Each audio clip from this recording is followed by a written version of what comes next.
Hey, welcome back. We are here for episode 7 of The Click. I'm Chris Rupp with my co-host, Alaina Corsini.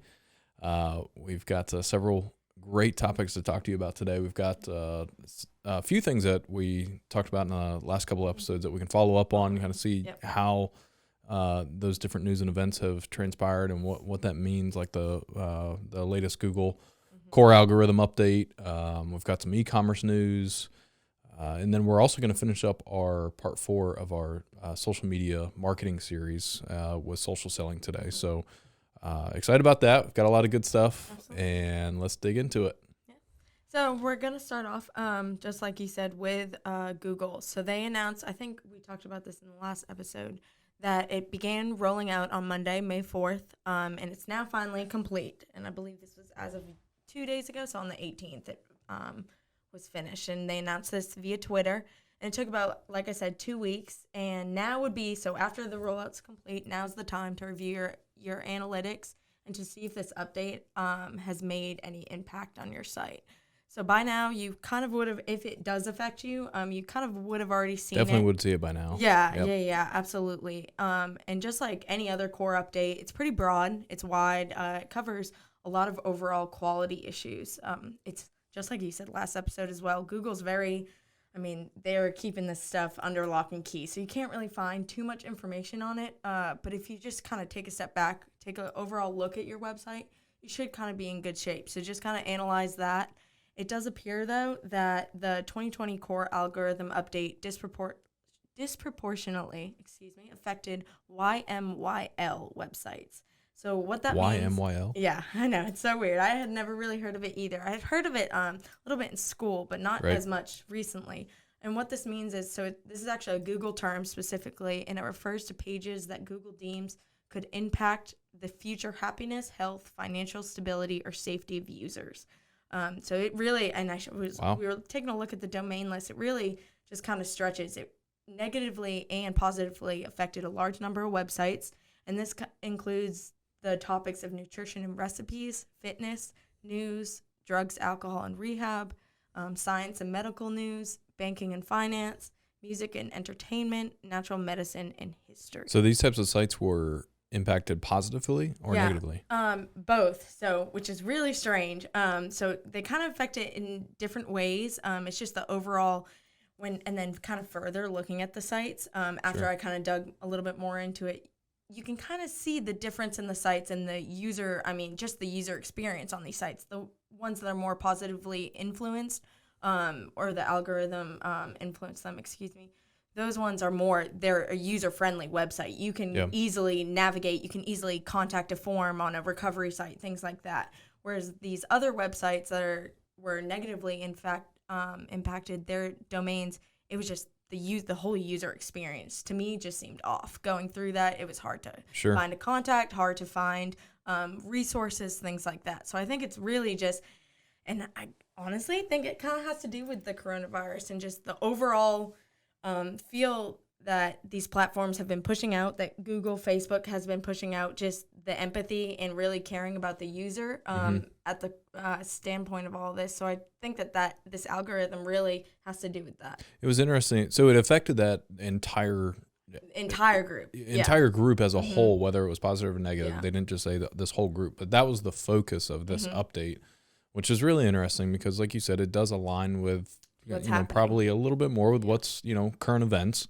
So I don't know if that was a plan all along and maybe they just emphasized it, or nobody really knows because they don't like to tell us much of anything. But some of the one of the examples that I saw in here was that if you take two news websites, WashingtonPost.com had an increase of just under about 19% in overall visibility increase, so they had a positive effect from it. And then New York Post had about, which is fairly similar. Those are two. Right. And that's what I'm getting at is they had about a 30% decrease in overall visibility. So, it's interesting just to see those two side by side and kind of, from anybody's, in the marketing world and just kind of looking at those sites and the differences between the two. And maybe we can do that at a later date, kind of trying to diagnose exactly what that is, but pulling those two sites up side by side and seeing what are the differences and why is Google rewarding this one over this one, is we should dig into that and see exactly what are they seeing, why are they rewarding it that way. Yeah. And if you are we don't have too much information, but if you are in that category, that your money, your life websites, anything really, I would say, concerning a user, concerning a person, that you're really advocating a service or a product that benefits, that you're trying to impact someone's life, just take a look at your site, kind of take a look at the overall feel of it. Put yourself in your consumer standpoint. Go through the site and see, can I find a contact page? Can I find the resources? Are there blogs that have the resources I'm looking for? Just little things like that. And I just think can really influence negatively or positively. But if you're just on the standpoint, you're looking, checking, making sure your overall website is good, then you'll come out positive. Yeah, and I'd like to hear from listeners too. So, I mean, in the comments, YouTube, Instagram, wherever it may be, what are you seeing with this algorithm update? Are you seeing a positive effect on your own sites or client sites, or negative? Can you pinpoint exactly where and why, and try to get some additional feedback? And it's always so vague. It's everybody's got to kind of put together of, okay, what happened, why, what are the differences to come to that conclusion of, hey, this is exactly what I need to be focusing on. So a little bit more on the consumer experience. So we kind of mentioned it previously, the big push on streaming right now. So we've really, people are at home with the stay-at-home orders. They're kind of lightening up right now, so we are going to see restaurant shops opening up. But people are still streaming. People are still going to be staying home. And OTT and CTV as a part of programmatic advertising has become huge. I just mentioned to you, I've done like 5 webinars probably in the past 2 weeks on this. Yep. And it's really important. It's something that in the marketing world, we, especially in the digital space, have recently pushed video.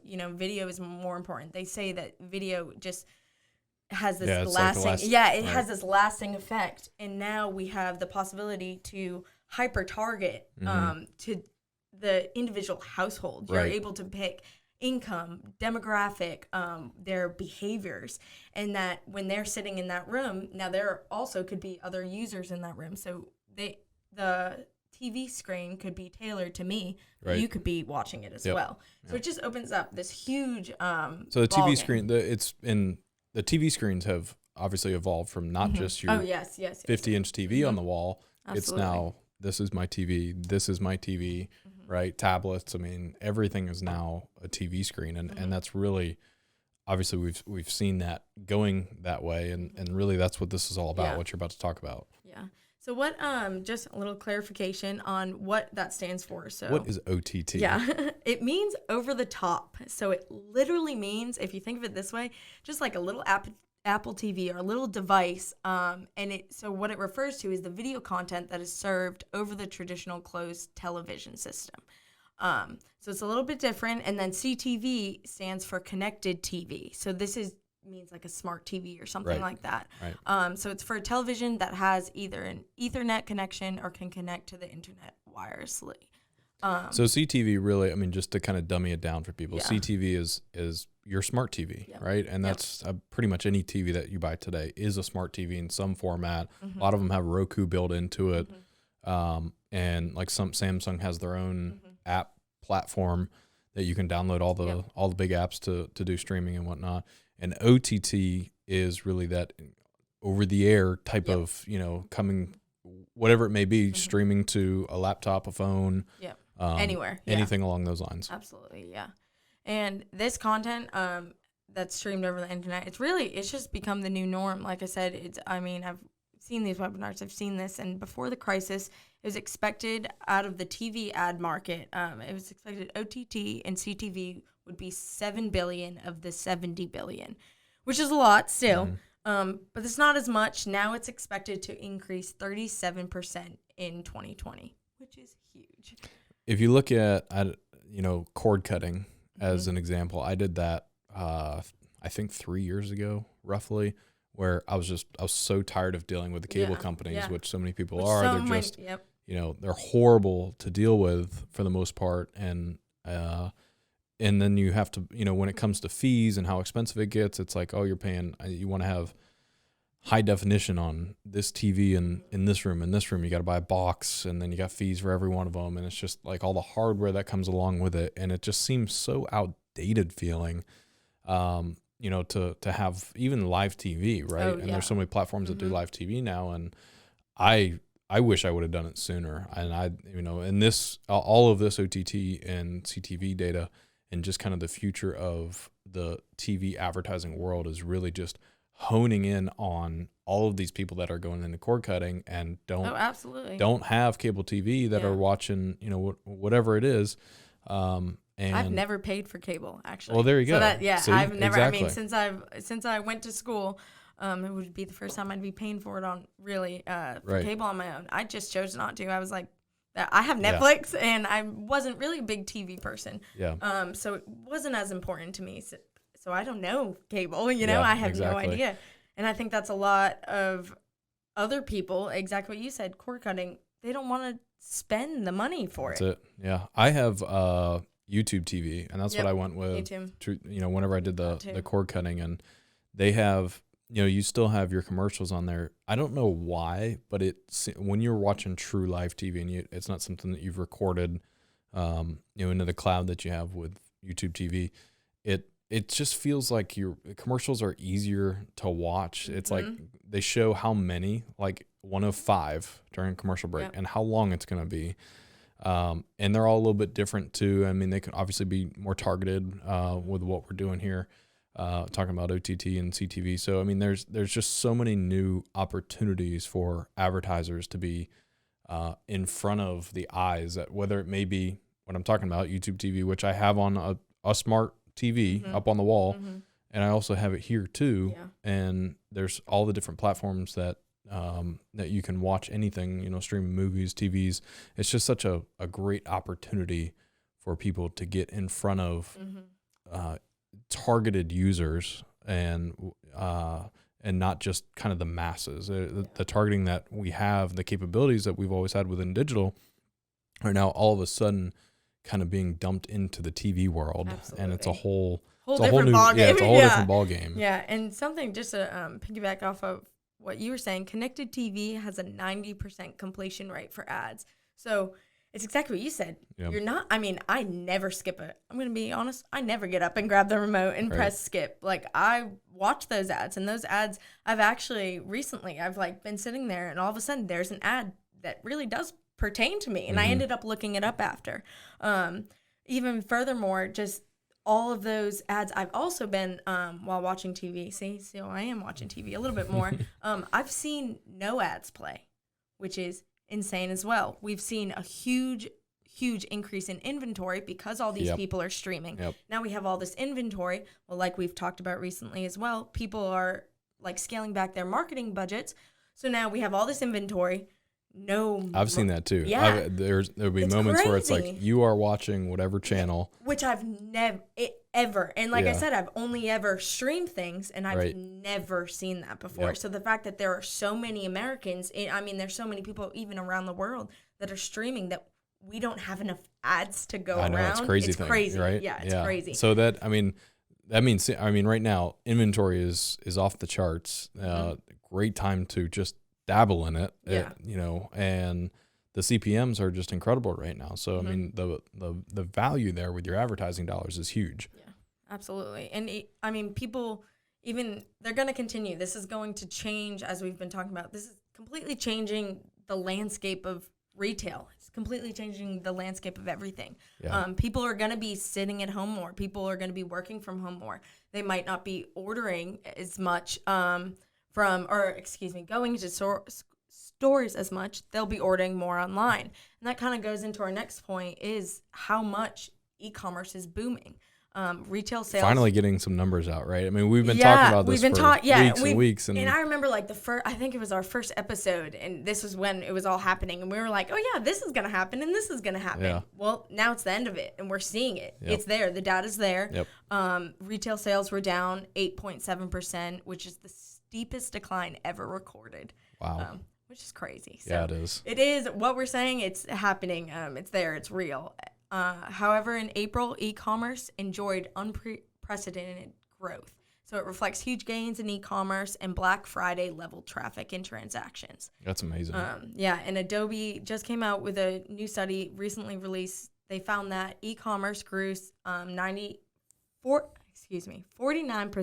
which is huge, and individual categories experienced even higher So an growth. overall increase, 49% in e-commerce. That's incredible. Yeah. And that's what we've been saying for weeks. And, I think back to, over the years of meeting with all kinds of different clients and industries and different calibers, small business to corporate and even a little bit enterprise level over the years. And, the bigger ones have always been more inclined to keep up with the times, go digital, figure out e-com platforms, advance on what they have and build. And, we know that's the way of the future. But I think of all the ones that I had a struggle with, right? And even like recently, within I'd say the last 6 months, there's still instances that I can think back on where you're just like, you tried to do everything that you can to say, hey, this is what needs to happen for your business, right? And then all of a sudden something, like a pandemic happens, which nobody can, predict by any means, but it just proves the point of, hey, it was going this way. It just, that accelerated it, times 1,000. And the ones that were ahead of that or even jumped on it initially and were listening to the people in our world and like the things that we were saying of, hey, jump on this quickly. Even restaurants, even restaurants that didn't have an online ordering platform of any kind that immediately jumped in and just grabbed anything. It doesn't matter. Even like from a user experience perspective, it was like nobody really cared about that at that point. It was just the capability of being able to do it and offer that to your customers. Or even see the menu online for that people, if you weren't there available in that Google search, they might not deliver or they might not get delivery from you. I know I ordered from a couple places that you had to call was the only way to do it. And it was just, normally I would never do that. I don't, I have kids at home and it's loud and I don't know, you just don't want to do that. You just want to pull your phone up and order your food and wait for it to show up. Right. And, waiting like on you couldn't get through because how many people do they have behind the phones when they could have, this going, an online ordering platform. So it just, I'm focused on the restaurant side a little bit right now, but it's really across the board. The ones that had that already set up or jumped on it initially are the ones that are seeing the most advantage from that. Yeah. And it's not anything too. If you're not set up yet, it doesn't mean I don't want to say you're too late in the game, but there's still time. There's still time to get back up. The opportunity is very present. Very here. Yeah. And it's not going away. Yeah. This is 100% not going away. Yep. It's all as states and stores reopen, consumer reaction is going to change. There are, like I said, there are going to be some people who still are not going to want to go out. There are people who are going to be scared. These buying behaviors, we're going to continue to see them. And I think e-commerce, we might not have 49% next year. I don't think, hopefully this doesn't happen again. And we don't have something like that, but that level is going to stay up there. And I can say from my consumer standpoint, I liked ordering online. I didn't really, I did it before, but I probably will definitely use it more in the future. When you see some of the big box stores that they're starting to come out with their numbers with just earnings in general and what their sales were like over the past few months, the past quarter, a lot of the big box ones, Targets and Lowe's and Walmarts and things like that, their e-com numbers are insane. Crazy numbers. Online grocery went up 110%, I think. Yep. They've all been at least over 100% growth on the e-com side. And those are all we know that, that they've seen that. They knew that it was going there. They had all their systems in place. But again, it just doubles down, proves the point of, that's what has to be done right now. So from a small business aspect to what you just said, the opportunity is still there. Oh, yeah, it's still present. It's not too late. Yeah, and it will continue. It's not going to go away. But if you don't, your competition is doing it. Yeah. And they're already there probably. If they're not already there, the proactive ones that are here to stay and really want to adapt and thrive, they're getting on it. Mm-hmm. Absolutely. And even further, so we kind of talked about e-commerce, that small business standpoint, maybe people who aren't online, but just a little bit for more advanced. So if you do have marketing set up, something that I really highly recommend. I've read a few articles about this as well right now, is retargeting. It's something that we utilize in almost every campaign. Whether Retargeting, remarketing, whatever you want to call it. Yeah. We utilize, like I said, in almost every campaign. I think it's crucial. It's really retargeting that user. So it's after they've already been to the website. They might have not converted. They might not have filled out the contact form or something like that. You'll be redirected with an ad later. So you'll be on, if you do social retargeting, you'll be on Facebook. You'll see that ad later. And I've just really, as I said, from a consumer standpoint, I have clicked on these ads. Whenever I see them again, I usually go back and I know what's happening. I know what they're doing to me. I do this. Like, I know, and I'm like, okay, you're right. It's back in my mind. You got me. I'm here. I'm doing it. Well, it's funny, the ones that do it well, too, yes, right? Yes, and not absolutely. just a generic, here's our brand, come back, buy from me. The ones that are more aggressive with it or use some form of personalization, some kind of dynamic, product placement that's showing you the last thing that you viewed, anything along those lines that just makes it a little bit clearer. Amazon does an amazing, I know we talked about this several weeks ago, but they cut back on it a lot. But before that, they did a tremendous job. It was like if you browsed anything, all of a sudden you would have a retargeting ad, and it would be a carousel of the items that you look through, and you could scan through the item. You could be on some news website, scan it through items within an ad as you're reading a news article, on the side of things that you just looked at. They're, hey, come back and buy me. Please come back and buy me.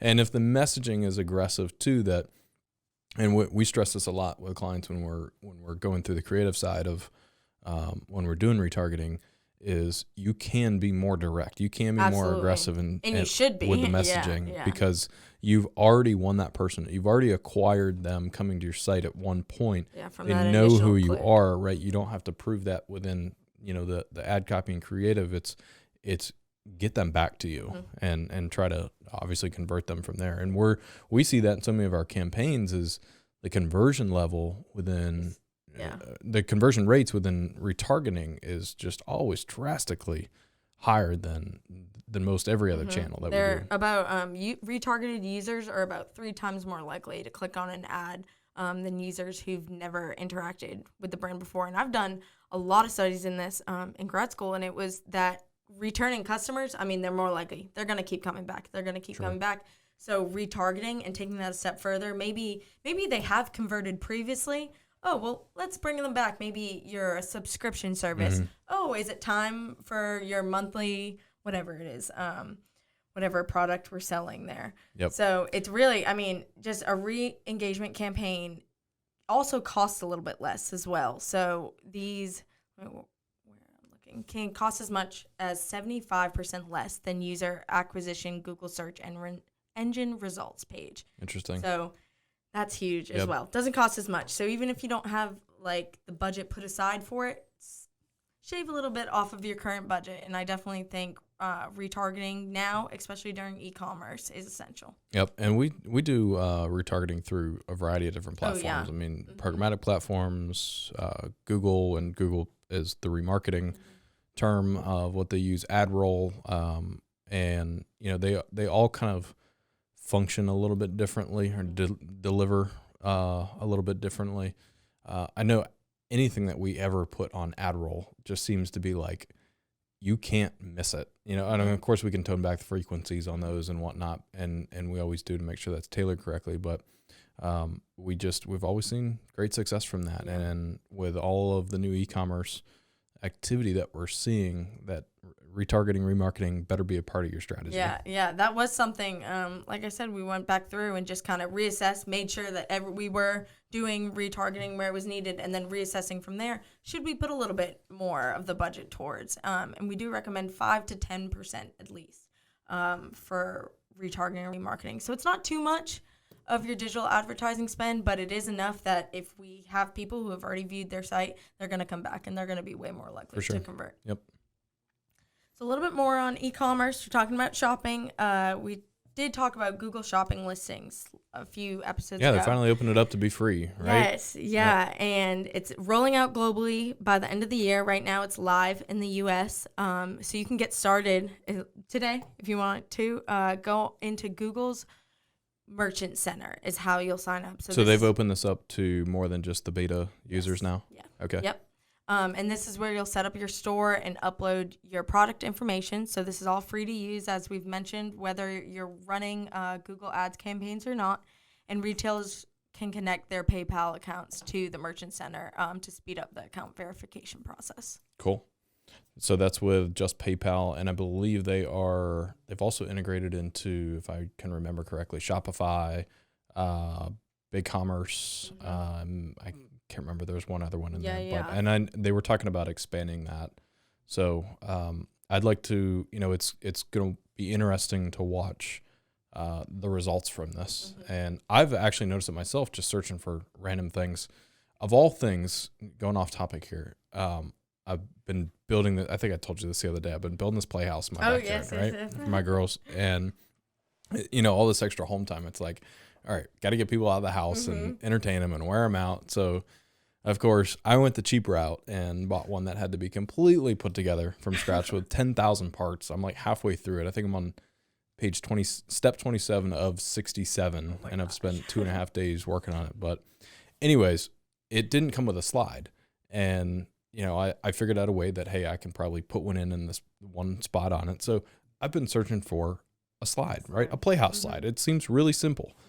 Whatever reason, there is a massive slide shortage in the entire world. Like, I've been joking about this with my wife for a couple of weeks now because we can't find one anywhere. And I've even contacted some of the manufacturing companies, and they're like, yeah, we're not going to have anything until maybe the middle of June or something like that. And I know how to search for something on the web, find almost anything, right? And I cannot find one for sale absolutely freaking anywhere. So if you have a slide, let us know. So where I was going with this, yes, please. Where I was going with this was I noticed that when I was on some of the searching that I was doing on Google, the product listings were coming up, the free ones, and they were really spammy.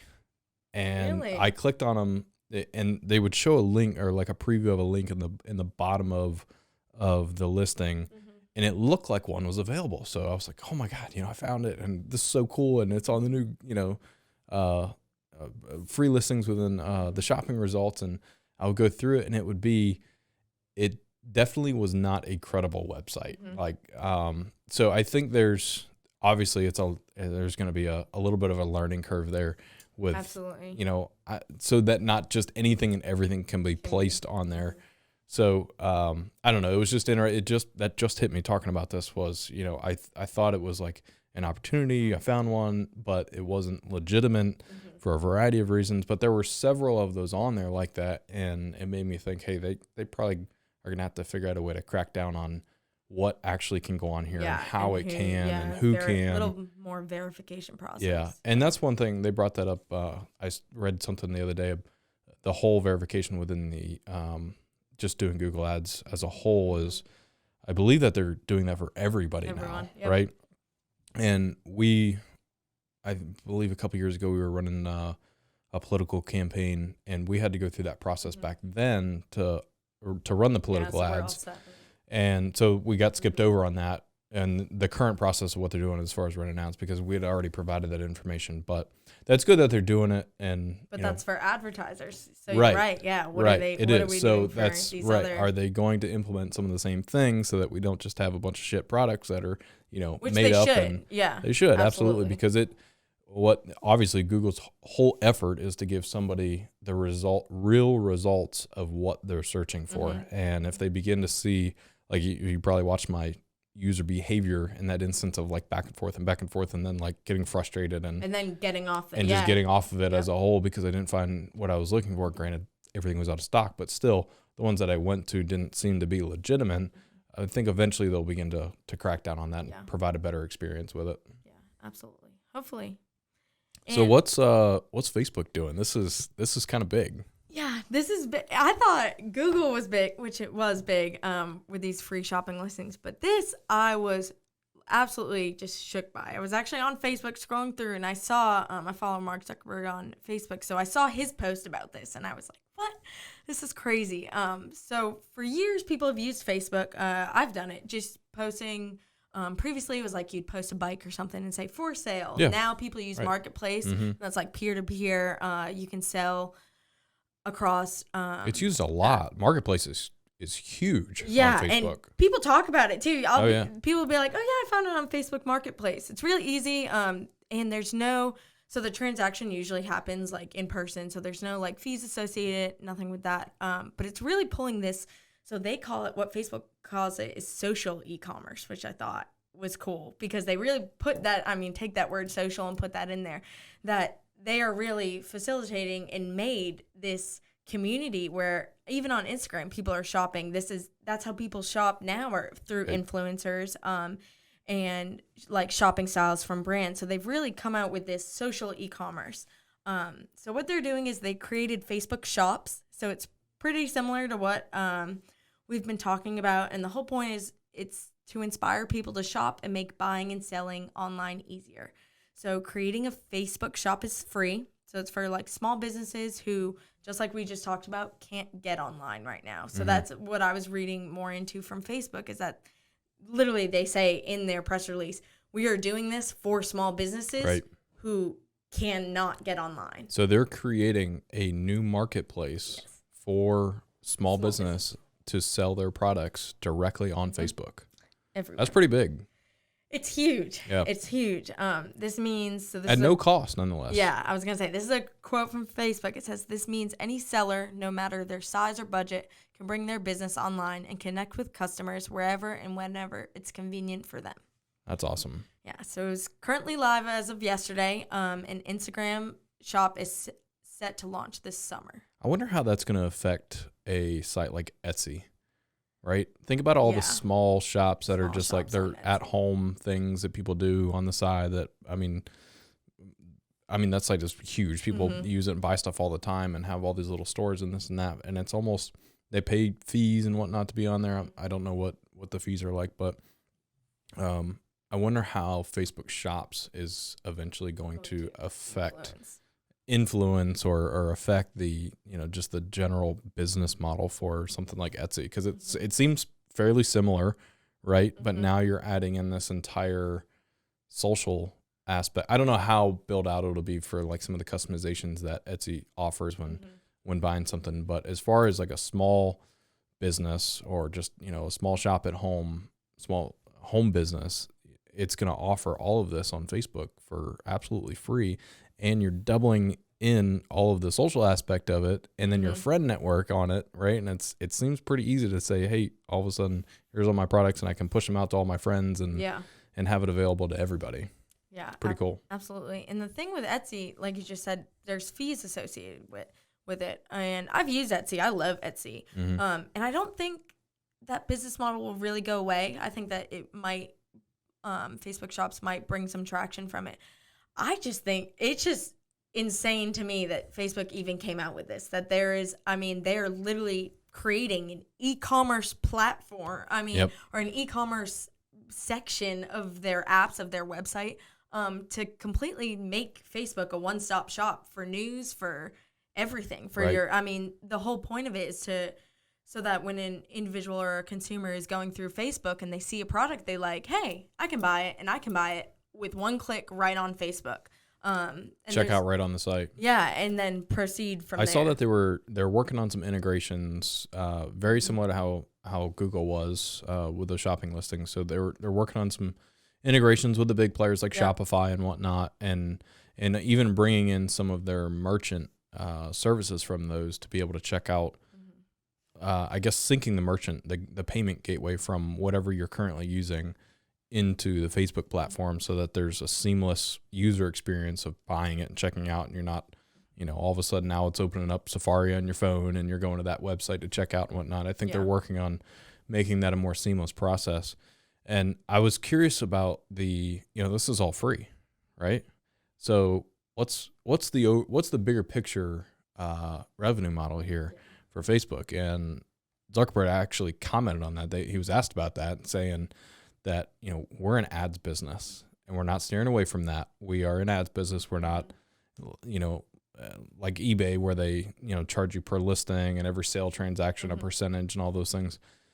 So they are betting on the increased traffic, right? The increased users being on the site so that they can eventually bring ads into this, right? So from our perspective, it's another opportunity that eventually, when they finally roll that out, when there's enough usability and traffic going to this, that, it'll be interesting to see the targeting metrics and capabilities that they come out with that we can use from an advertiser's perspective to be able to get in on some of the ad placements that they'll have there, and how are those used? How are they, how do they benefit an advertiser and whatnot? So that's their long-term play is still the ad placement. He's doubling down on that. That's not going anywhere. I did read, there is a fee associated. So through that final, final process. So it's not like a shipping fee, but it's just a fee associated with Facebook. So there is like a small fee associated with it when purchasing. To the end user? So when they check out? Yeah, when they check out. And that's from Facebook. That's okay. I didn't see that. I missed that. Okay. So there is a small fee. Now, whether or not that stays or goes away, beyond that, time will tell. But I think it's just, and I'm looking at it right here, what it looks like. I just think the aesthetic of it as well is going to make people scroll. People are going to go to a Facebook page. They're going to look at a Facebook page, and they're going to click on the products. And just having that ability to go through and then maybe even converting later at a later date, which will probably happen a lot, just the consumer experience, going through Facebook, finding a product, liking the product, being like, oh, let me look at similar ones. Right. I just think it changes the whole game. Yeah, definitely. Very cool. They are on it, and they spend a lot of time within the user experience side. Anybody that uses Facebook, there's constant updates to it. Yeah. And they're very, very intentional about that, of how they go about it. So I don't, as your last comment about it and just kind of how the aesthetics of it, I think it's probably going to take off. That's not going to be one of those things that a new feature that rolls out and we don't really hear about or talk about a lot. I think that's going to be a big one.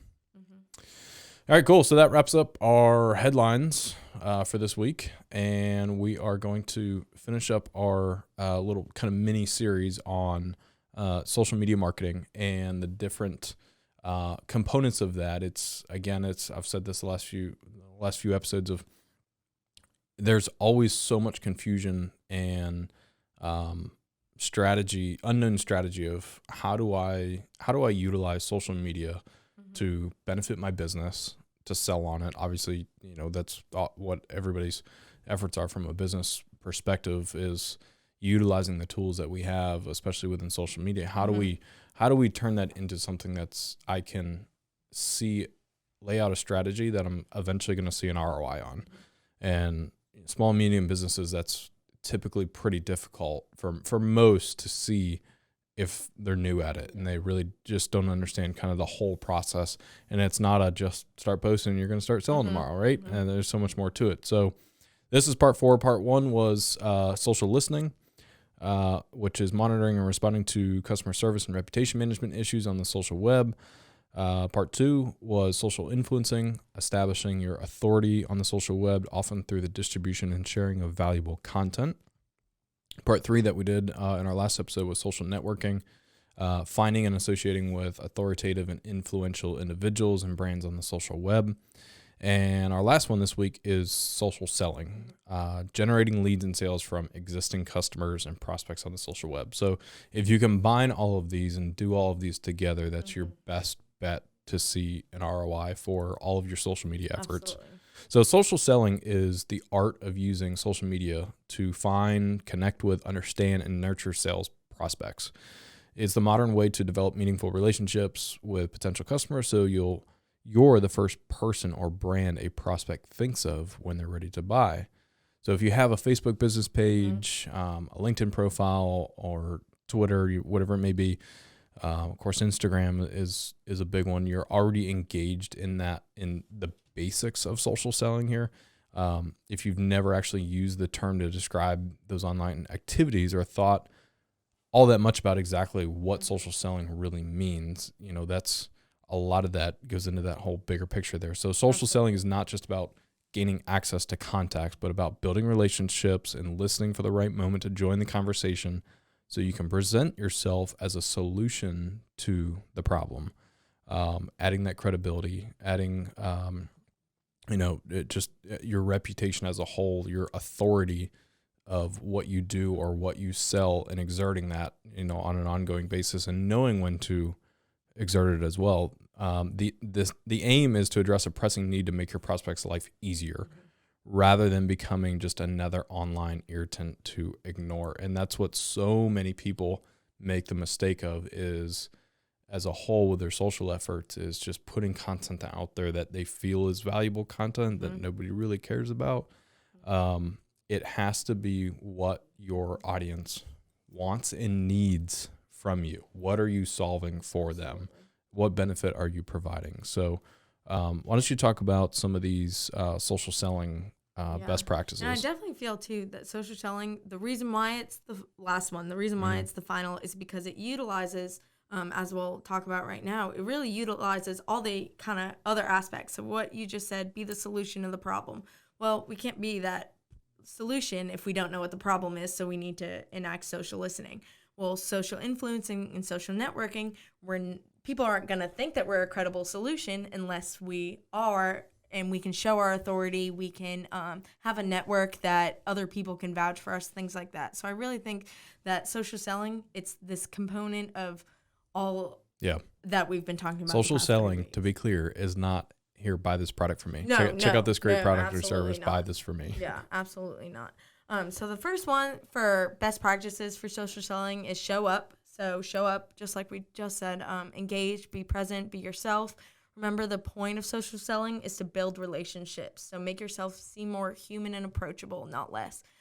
So, I've just seen in our own success, people love a personable brand. They love one that they can relate to. They love one that they feel that they could be your best friend. Yep. It's very easy to identify somebody that has placed like a bot or some kind of just, auto responses, or just, even if it's done manually and you still kind of get the same generic response. It's like, okay, why am I even doing this? Like, I'm not connecting with you. So giving those personalized responses and comments and whatnot just establishes exactly that. And it helps establish that relationship. Yeah, exactly. And the second one, listen strategically to identify leads. So back to that first, social listening, your customers and prospect are sharing information. You need to listen. You need to hear what they want to say. You need to hear what they think about your products. They're basically telling you exactly what they want and need, and all you have to do is pay attention. Yep, that's amazing. It seems so simple, right? I know. And number 3, provide value. So this means providing valuable insight to the right prospects at the right time. So this is where we're talking about that social networking, interacting with prospects and customers through social networks. Don't get too pitchy. Yep. Rather than simply saying the value of your product, it should be to contribute valuable information that can kind of establish you as an expert. Write posts that share important knowledge. Don't be afraid to share relevant posts from others as well. And then just kind of add a short comment of your own. Really engage here. Definitely. It seems like overall kind of a rather simple concept. It's just really taking the time to do it well and care about actually what's happening, with the activity on your social channels, and turning that into, a form of social selling. Every industry and business is a little bit different on how you go about doing that. So taking the time to lay out a strategy before you get into it, I think will prevent a lot of frustrations, because it does take time to build up. It's not just going to happen overnight. Absolutely. That you're going to see success from that. So that's everything that we have for our social media marketing series. That was part 4, social selling, social listening, social influencing, social networking, and social selling. So hopefully that helps some folks out just with an overall approach of how to better approach building their business or brand on social media. Mm-hmm. Absolutely. Yeah, and just my best advice, listen and engage, go forth and put valuable content out there, listen to other people, engage with your peers, or like peer brands, so to speak. Yep. and really just strive to build these meaningful relationships. And like I said, for that fourth one, social selling, all these others are going to come into play. Definitely. What's our last item for today? No. Are you not doing that one? Wait, which one? He can just all products are potions. Oh, I didn't know. Well, that's part of social selling, so I didn't know. So when you like wrapped it up, I was like, I'm sorry. okay. I thought you were gonna do the 12-step well, we can sales letter template. We can talk about it and then, or do you want to just wrap it up? It's up to you. All right, that's fine. Do you want to? What is it? I didn't even click on it. So all it is, it's pretty much the same. I mean, we would just give them actionable, like it's like get attention, identify the problem, provide the solution, present your credentials, show the benefits, give social proof, make your offer, give a guarantee, call to action. Yeah, I mean, let's just touch on that. So okay. I'll just redo that. Okay. So you finished with meaningful relationships. Yeah. So, okay.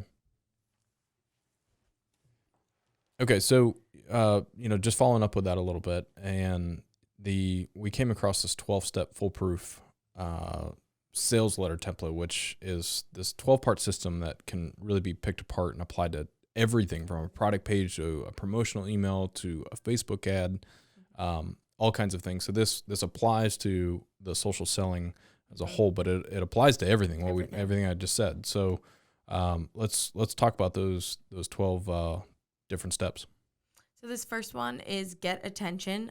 So really just in these headlines, proven headline templates are how to. So blank secrets of blank revealed, or warning, don't even think of this until you this. Yep. So really just grabbing these attentions, even one-liners, exclamation points, things like that.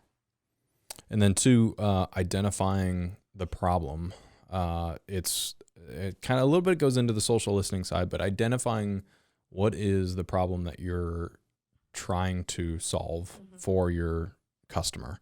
If you can identify that and begin to build content and speak to the marketing materials that you're putting out, that will eventually help. I'm jumping into number 3, provide the solution. Yeah. I think that you're going to get the best return or the best response of all of your efforts because you're there. You're not just trying to sell a product and say, hey, this is the greatest thing ever.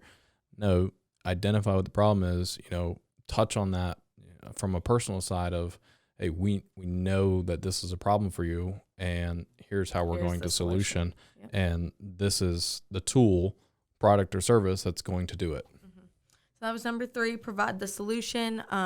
Introduce yourself, your product, and your service. Try to relieve your consumer's pain. So whatever their problem is, struggle through it with them and try to find that solution. That goes into number 4 as well, present your credentials. So if you're trying to fix a problem, you need to have authority and credentials to back it up. So any successful case studies, any other businesses that you've spoke with, this goes back to social networking as well. Yep, success stories, anything along, even as simple as something as simple as, the years in business, that provides credibility. Absolutely. And credentials.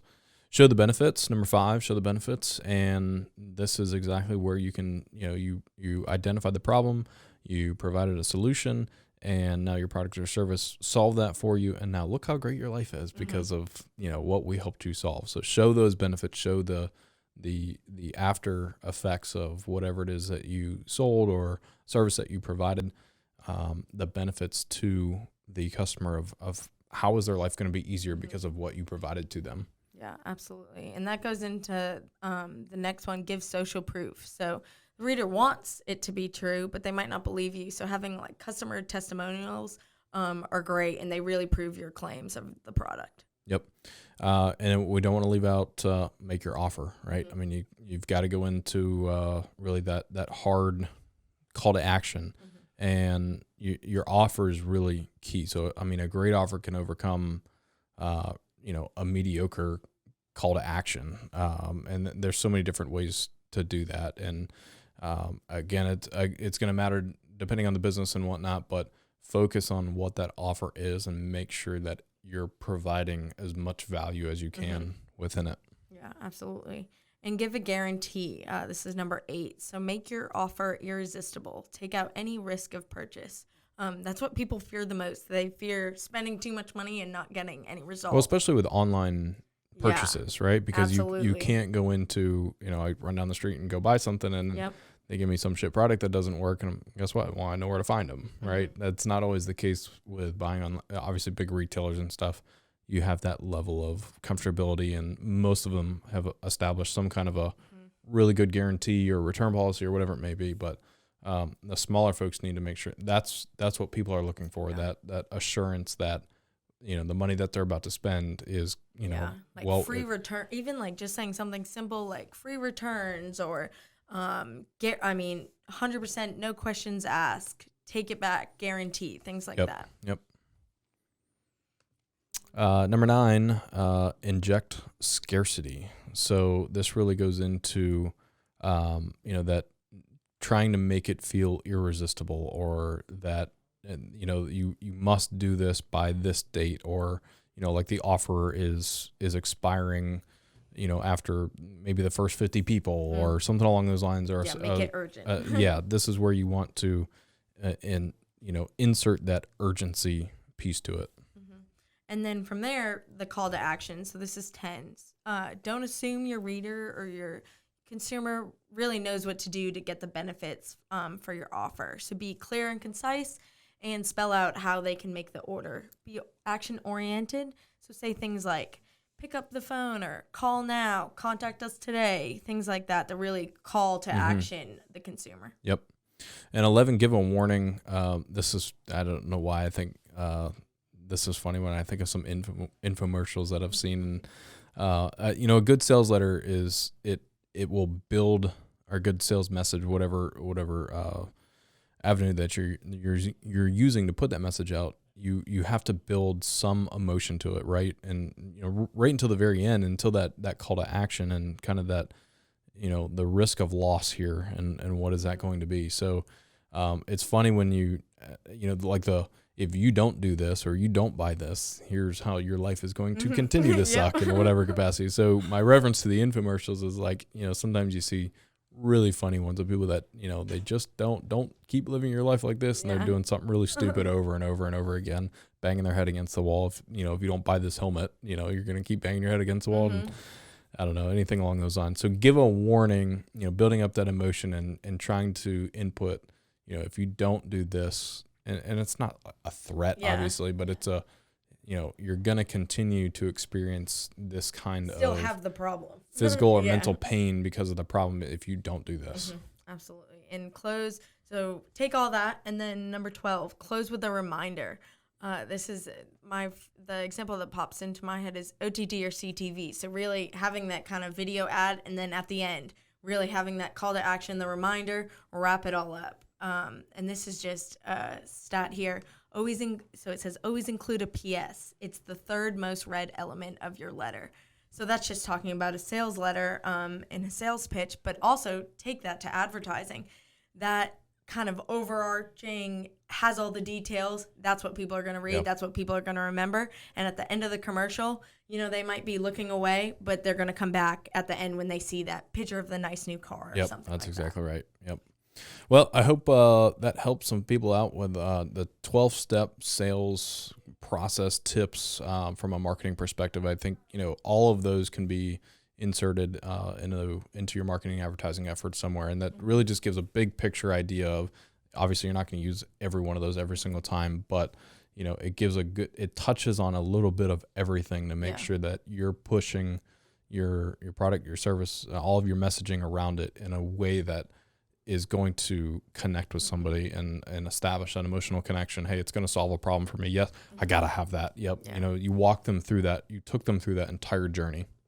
And it all starts with the product or the service. So making sure that what you have is credible, that that it really is a solution to these people's problems, And so I found this metaphor, and I just really like it. Wrap up social selling, and it's all products are potions. So talking a little witchy over here.